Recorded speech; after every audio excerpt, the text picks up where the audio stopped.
Bonjour à tous. Alors aujourd'hui, on va parler des angles alternes internes et correspondants. Alors déjà, pour bien démarrer ce chapitre et pouvoir réussir correctement les exercices, il faut connaître plusieurs mots de vocabulaire. Le premier mot à connaître, ce sont les angles opposés par le sommet. Donc les angles opposés par le sommet, par exemple, ça peut être celui-ci et celui-là. D'accord? Ou celui-ci et celui-ci, si je vous en dessine un. Hop. Donc ceux qui sont en violet, là, c'est ce qu'on appelle opposés par le sommet. Alors, ils sont faits à partir de deux droites séquentes, et donc ça va être les angles qui sont en face l'un de l'autre. D'accord? Alors ensuite, le deuxième mot de vocabulaire qu'il faut connaître, c'est les angles qu'on appelle alternes internes. Alors les angles alternes internes, on dit alternes parce qu'il y en a un qui va être à gauche de la droite qui est là, et un qui va être à droite, donc on alterne, une fois à gauche, une fois à droite, et internes parce qu'ils vont être entre les deux droites là que j'ai fait en rouge pour qu'on les voit bien, ils sont à l'intérieur. Donc des angles alternes internes, je vais avoir celui-ci, si je démarre par celui-ci, vous voyez, il est à droite, donc le prochain va être à gauche et en bas. On alterne, on est bien entre les deux droites rouges, il y en a un à droite, un à gauche. Donc ça, c'est ce qu'on appelle les angles alternes internes.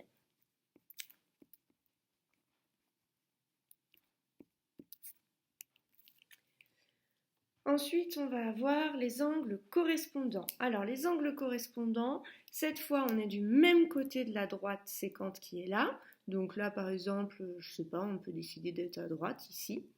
Et donc, les angles correspondants, alors là, on va en avoir un à l'extérieur des droites rouges et un à l'intérieur des droites rouges.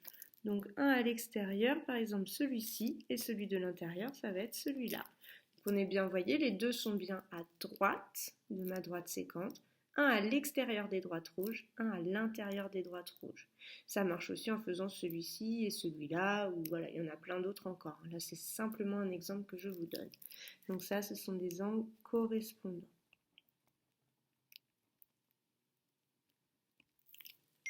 Voilà. Et après, vous allez avoir besoin de connaître quelques petites propriétés. Donc par exemple, le fait que deux angles comme ça, qui forment une droite, vous voyez, là et là, bah ça c'est un angle qui fait 180 degrés. D'accord? Ça c'est des petites choses à connaître, mais que vous avez déjà apprises en sixième, mais voilà, qu'il faut bien retenir pour pouvoir utiliser toutes les propriétés et pouvoir calculer des mesures d'angle. Alors une fois qu'on connaît tout le vocabulaire, on va pouvoir passer à la deuxième partie. Alors là, ça va être les propriétés quand on travaille avec des droites parallèles. Donc ici, vous avez la droite D et la droite D' qui sont parallèles. D, elle est là, D', elle est ici. On vous dit qu'elles sont parallèles. Ici, j'ai fait deux angles correspondants.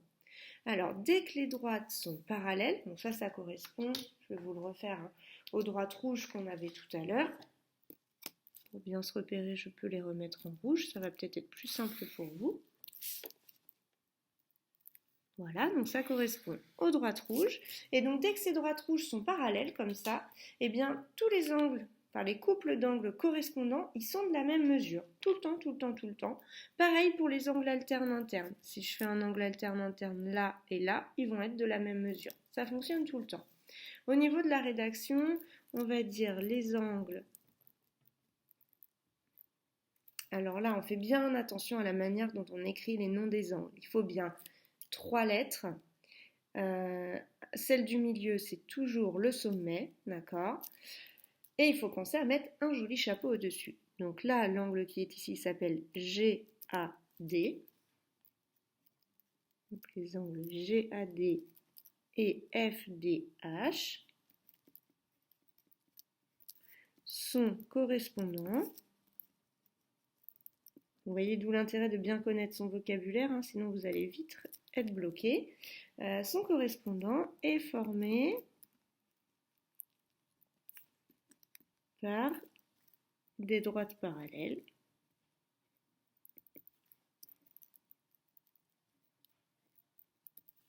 donc ils ont la même mesure.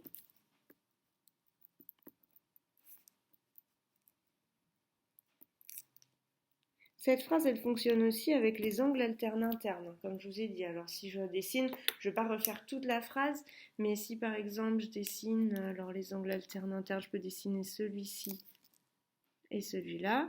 Bah là, je vais dire du coup, celui-ci s'appelle BAD. Je peux dire BAD et ADF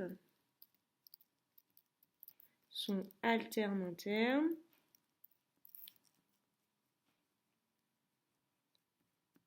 Et formés par des droites parallèles, donc ils ont la même mesure. Voilà, ça fonctionne exactement de la même façon.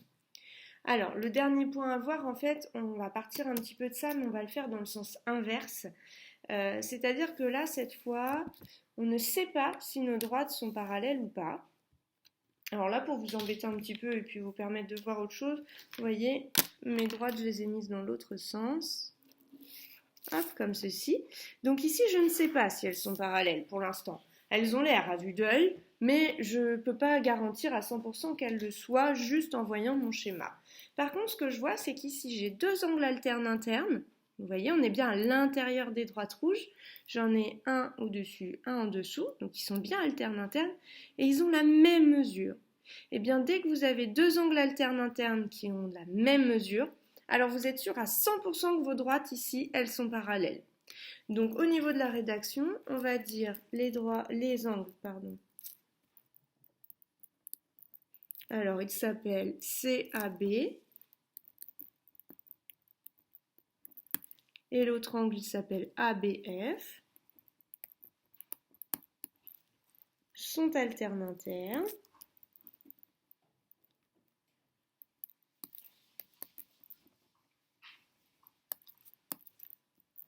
Et ont la même mesure.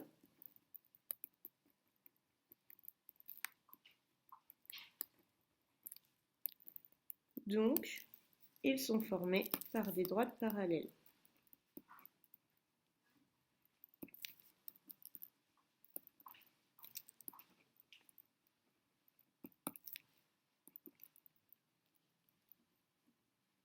Voilà. Donc la conclusion qu'on peut faire, c'est que D et D' sont parallèles.